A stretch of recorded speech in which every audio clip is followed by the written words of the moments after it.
ભગવાનની, બાલકૃષ્ણ લાલની, ઘનશ્યામ મહારાજની, રામદેવ પીર મહારાજની, ધરતી મહાતની આ ઉત્સવની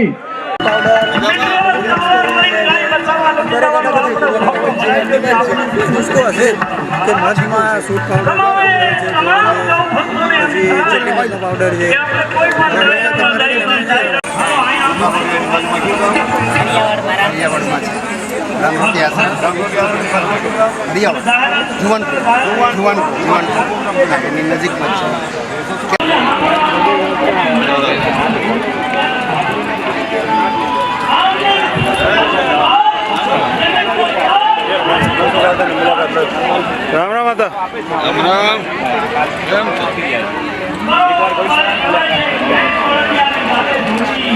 અહીંયા આવ્યા છો તો સાર્થક ત્યારે કહે કે તમે ગૌ માતા તમે પોતે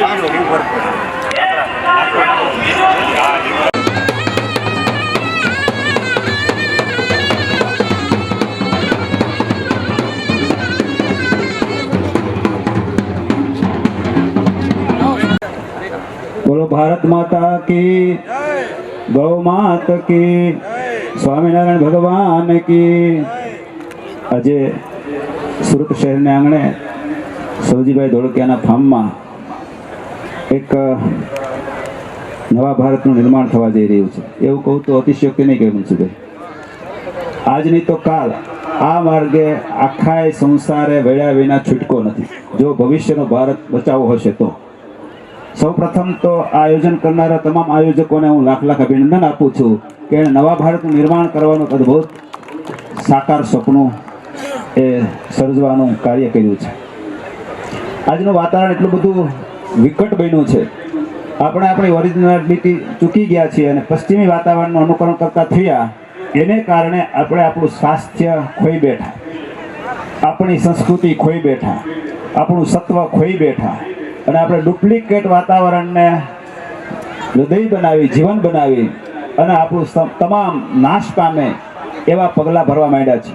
ત્યારે આજના આ વિશ્વના સારાય ફલક ઉપર એક જ વાત જોવા મળે છે કે સમાજને બચાવવો હશે, ભવિષ્યનો ભારત બચાવવો હશે, ભાવિ પેઢીને બચાવી હશે તો ગાય સિવાય ઉદ્ધાર જ નથી। તમે કલ્પના કરો 5-5, 10-10 વર્ષની ઉંમરના બાળકોને કેન્સર થવા માંડ્યા છે। કેન્સરની હોસ્પિટલો બાળકોથી ભરેલી છે। સ્ત્રીઓને કેન્સર, બાળકોને કેન્સર, હરિભક્તોને કેન્સર, સાધુ સંતોને કેન્સર। આનું કારણ શું?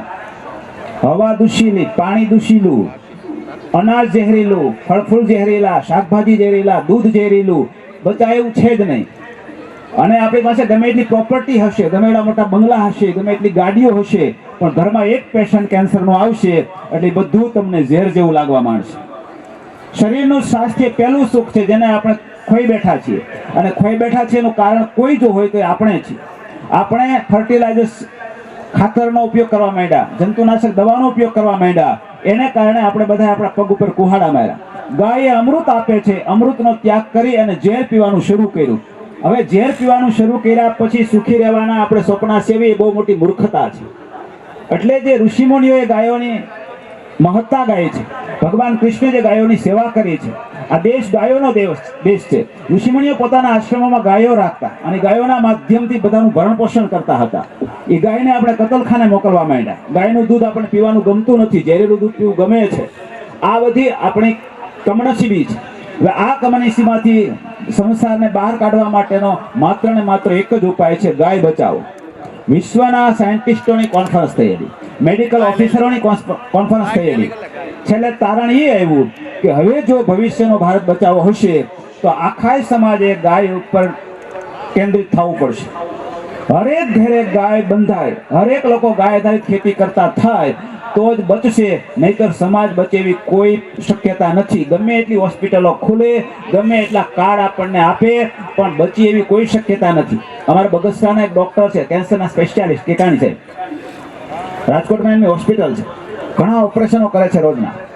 એમણે એવું કહેલું કે હું ઘણા ઓપરેશન કરું છું પણ હવે મને ક્યારે કેન્સર થાય એ કંઈ નક્કી નહીં, ગમે ત્યારે થઈ શકે એવી પોઝિશન ઊભી થઈ ગઈ છે, એટલે બચવું અશક્ય થઈ ગયું છે। ત્યારે એ ભયંકર વાતાવરણથી સમાજને બચાવવા માટેનો આ એક અભિગમ પ્રયત્ન છે। અમે બગસરામાં એક બહુ મોટું અભિયાન શરૂ કરવા જઈ રહ્યા છીએ। કોઈ પણ વ્યક્તિને ગાયનું દૂધ અને ગાયનું ઘી મળશે તો જે સલામત રહેશે એવું બધા સમજે છે, પણ ગાય રાખવી કોઈને પોસાતી નથી. ખાસ કરીને સિટીમાં રાખવી એ અસંભવ જેવું છે. એટલે એક નવું સોપાન શરૂ કરીએ છીએ. જો સફળતા મળશે અને એ ગંગોત્રી ત્યાંથી વહેતી વહેતી આખા ભારતમાં વહેશે તો ભગવાન બહુ રાજી થશે. અહિંસા પરમો ધર્મ એ વેદનું સૂત્ર છે. ગાવો વિશ્વસ્ય માતરઃ આ વેદનું સૂત્ર છે. આપણી માતાને આપણે કતલખાને મોકલવા માંડ્યા અને આપણે સુખી થવાના સપના સેવીએ છીએ. એ કોઈ દિવસ ન બને. જે દેશની ગાય દુઃખી હશે, જે દેશની માય દુઃખી હશે, જે દેશની ધરતી દુઃખી હશે, એ દેશનો નાગરિક ક્યારેય સુખી નહીં થઈ શકે. એ ત્રણેય માતાઓને સુખી કરવા માટેનું કોઈ જો અભિયાન હોય તો આ ગાય બચાવ હોય છે. ગાયના દૂધથી જીવન નિર્વાહ કરનારાના અંતરમાં લાગણી રહેશે. લાગણીને કારણે પોતાના માતા પિતાની સેવા કરશે. ગાયના છાણ અને ગોબરથી મૂત્રથી ખેતી કરશે તો ખેતી ફળદ્રુપ રહેશે. એનાથી પાકેલા અનાજ એ નિરોગી રહેશે અને નિરોગી અનાજ ખાનારા લોકોના શરીર નિરોગી રહેશે, તોય પણ શરીરનું સ્વાસ્થ્ય સારું રહેશે. એટલે બધાનો આધાર ગાય છે. માટે ગાયને બચાવવા માટે હરેક વ્યક્તિ કમર કસે. જ્યાં ગાય રાખવાની વ્યવસ્થા ન હોય ત્યાં એક નવી પદ્ધતિ શરૂ કરીએ છીએ અમે, કે ગાયની હોસ્ટેલ બને. ગૌ માતા ધામ એને એનું નામ આપ્યું છે. પોતાની ગાય ત્યાં રાખે, સવાર સાંજ દૂધ ત્યાંથી લઈ જાય, નિભાવ ખર્ચ આપે. આવી ગૌ માતા હોસ્ટેલ ઠેર ઠેર બને તો જ હવે બચવું શક્ય છે. એટલે અમે નાના પાયાથી બગસરામાં આ કાર્ય શરૂ કરીએ છીએ અને એ કાર્યને ખૂબ વેગવંતુ બનાવવા માટેના અમારા પ્રયાસો છે. અત્યારે અમારી કથા સુરતમાં ચાલે છે. 3 તારીખે અમદાવાદમાં શરૂ થવાની છે. 29 મે રાજકોટમાં શરૂ થવાની છે. આ બધા ગૌ માતા મહોત્સવ છે અને ગૌ માતા મહોત્સવના માધ્યમથી સારા સમાજને જાગૃત કરવા માટેનો અમારું એક લક્ષ્ય છે. લક્ષ્ય એટલા માટે અમે ઊભું કર્યું છે, પહેલા લોકોને સમજાશે ગાય શું છે. ગાયના આધારિત ખેતી નહીં કરીએ, ગાયના આધારિત જીવન નિર્વાહ ન કરીએ તો શું પોઝિશન નિર્માણ થશે, એવું જ્યારે જ્ઞાન થશે ત્યારે લોકો ગાયનું મહત્વ સમજતા થશે. ગાયનું દૂધ 100 રૂપિયા લીટર મળે ને તો સસ્તું મળ્યું એવું માનજો. ગાયનું ઘી 2000 રૂપિયા કિલો મળે તો સસ્તું મળ્યું એવું માનજો. બાકી ડેરીના દૂધ કે ઘી ગમે એટલા સસ્તા મળે તો એ ઝેરીલાથી દૂર રહેજો, બચજો. જો ભવિષ્યનો ભારત સુખી જવો હોય ને ભાવિ પેઢીને બચાવી હોય તો મારી બધા ભક્તોને ખૂબ નમ્ર અપીલ છે કે આ કાર્ય ખૂબ સફળ થઈ રહ્યું છે અને આવા કાર્યો હરેક જગ્યાએ થાય. આ બધા સોપાન શરૂ થયું છે, આ શરૂઆત છે, તો આ હવે ક્યારે અટકે નહીં એના માટે તમામ લોકો જાગૃત બને. તમામ શક્તિ અત્યારે આમાં આપણે નિર્ભર કરવાની છે. શારીરિક શક્તિ, માનસિક શક્તિ, આર્થિક શક્તિ. તમામ ધર્મસત્તાના ગુરુઓ, તમામ દેશના નેતાઓ, તમામ ઉદ્યોગપતિઓ પોતાની તમામ શક્તિ આમાં જ્યારે વાપરશે ત્યારે આ અભિયાન 100% સફળ થશે. હિન્દુસ્તાનને આઝાદ કરવો જેટલું મહત્વનું હતું, એ વખતે અનેક યુવાનોએ એવા નિયમ લીધા હતા કે જ્યાં સુધી અમારો દેશ આઝાદ નહીં થાય ત્યાં સુધી અમે લગ્ન નહીં કરીએ, ત્યાં સુધી અમુક વસ્તુ નહીં ખાઈએ, ત્યાં સુધી અમે પગમાં જોડા નહીં પહેરીએ. આવા અનેક નિયમો લીધા હતા. શું કામ? આપણો દેશ ગુલામ હતો અને દેશને આઝાદ કરવાને માટે દેશભક્તના અંતરમાં આવી ભાવનાઓ એ સહજ છે. પણ એના કરતાં અનેક ગણું મહત્વનું કોઈ કાર્ય હોય તો સારા સમાજને ગાય આધારિત જીવન જીવતો કરવો એ છે. એટલા માટે કે ગુલામ હતો પણ કમસે કમ જીવી તો શકતા હતા. આજે આપણે જો આમાં ગંભીર નહીં બનીએ, આને આપણે મહત્વનું સોપાન નહીં માનીએ તો થોડા સમયમાં, અમે જ્યારે અભિયાન શરૂ કર્યું 10 વર્ષ પહેલા ત્યારે 10% રેશિયો હતો કેન્સરનો, પછી અત્યારે 40% પહોંચ્યો છે. અમારી બાજુમાં અજાહ ગામ છે, 450 પેશન્ટ કેન્સરના છે. એક ઘેરે કેન્સરનો પેશન્ટ છે.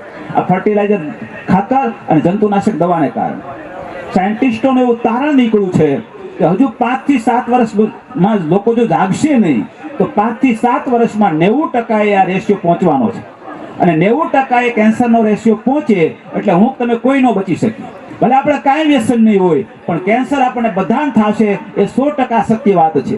એટલે અત્યારે બધા જ ફલકો બંધ કરી અને આ ફલકને પ્રધાન પદ આપવાનો બધાને માટે સમય આવી ગયો છે. તમામ યુવા શક્તિ, તમામ ઉદ્યોગપતિઓ, તમામ નેતાઓ, તમામ શક્તિશાળી લોકો આ અભિયાનમાં જોડાય અને આપણે જે આ સોપાન શરૂ કરવા જઈ રહ્યા છીએ, હું બધાને એલાન આપીને આમંત્રણ આપું છું કે અમદાવાદનું અમારું આયોજન હોય, રાજકોટનું આયોજન હોય કે કોઈ બી જગ્યાએ આયોજન હોય, તમામ લોકો એ આયોજનમાં સાથે રહી અને ગાયને એટલી બધી હાઇલાઇટ કરવા માંડીએ કે જન જન સુધી આ ગાય લોકોના અંતરમાં વસી જાય. જે દિવસે ગાય અંતરમાં વસશે તે દિવસ સમાજ બચી શકશે. તો આપણા બાળકો, આપણા યુવાનો, આપણી માતાઓએ તમામને સંરક્ષણ આપવા માટેનું ઉમદા કાર્ય અહીં થઈ રહ્યું છે અને આ કાર્ય કાયમીને માટે વેગ પકડે કરે એવી ભગવાનના ચરણમાં પ્રાર્થના કરું છું. તમામ લોકો આ કાર્યમાં જે જોડાણા છે એને ભગવાન એવી શક્તિ આપે કે એના દ્વારા ખૂબ સારા કાર્યો થાય. આપણી માયા જેવી ગાય એનું સંરક્ષણ થાય, એના માધ્યમથી આપણું સંરક્ષણ થાય. એ જ આપણા સૌ કોઈનો એ મોટો હોવો જોઈએ. ભગવાન આપણા સૌ કોઈના લક્ષ્યને સિદ્ધ કરે એવી ભગવાનના ચરણમાં પ્રાર્થના કરી વિરમું છું. અસ્તુ. જય સ્વામિનારાયણ. આપને આવકારીએ સુરતના આંગણે આ ભવ્ય આયોજનની અંદર. એવા જ આપણા બીજા મહેમાન શ્રી જીતુભાઈ ડોંડા ભગવાનની, બાલકૃષ્ણ લાલની, ઘનશ્યામ મહારાજની, રામદેવ પીર મહારાજની, ધરતી મહાતની આ ઉત્સવની જય પાર્વતી પદે હર હર મહાદેવ. બોલો ભોજરા મહારાજની. આ મારું સન્માન કર્યું એ બદલ બધા વહાલા સ્વજનોને મારા વંદન અને એમને જોરદાર તાળીઓના ગગડાથી વધાવીએ. આ સન્માનની કક્ષા હજી મારી છે એની હજી પરિપક્વ થવાની ગોઠવણ કરું છું. એટલે હજી તો મારે પ્રોગ્રામે આપવાનો છે, એટલે આ મારે બોલવાનું તો થોડુંક જ છે, અટાણે 2 જ મિનિટ. પછી મારે કલાક 1.5 કલાક તમને ભૂતેર આવે ને ત્યાં સુધી આનંદ કરવાનો છે. એટલે રોકાઈજો 11 સાડા 11 સુધી અમારે ધરમ કવિ છે, હું છું, બીજા અનેક કલાકાર મિત્રો છે. એટલે મારે આ પ્રાકૃતિક વિશે, ગાય માતા વિશે, મા બાપ વિશે, પરિવાર વિશે અને હાહુ વહુ વિશે, દીકરી વિશે, દીકરા વિશે ઘણું બધું કહેવાનું બાકી છે. એટલે હું મારી બુદ્ધિ પ્રમાણે આપના સહકારથી વાત કરીશ. એટલે એ ભાઈ એ સ્ટોલમાં હોય એ ઘડી કરીને પછી તમે તમારે ખરીદી કરીને અહીં વહી આવજો. ખુરશીઓ ખાલી છે, ખુરશી હાટું તો માણા કેટલા મથે છે. એટલે 5-10 મિનિટમાં જ મારો કાર્યક્રમ ચાલુ કરવાનો છે. સાંજના મિત્રોને વિનંતી કે હવે ભાઈ વહી આવો, એટલે તમે થાકી ગયા છો. આપણી વચ્ચે નાના વરાછાના ડાળથી અખિલેશ બાપુ રામજી મંદિરથી આવ્યા છે. એ ન્યા કાર્યક્રમ ચાલુ રહે, તમે ગોઠવો મળો. તેમની હાજરીની વિશેષ નોંધ લઈએ છીએ. અને એવા જ આપણે એક વક્તા જેમનું કાર્ય સજીવ ખેતી મિશનની અંદર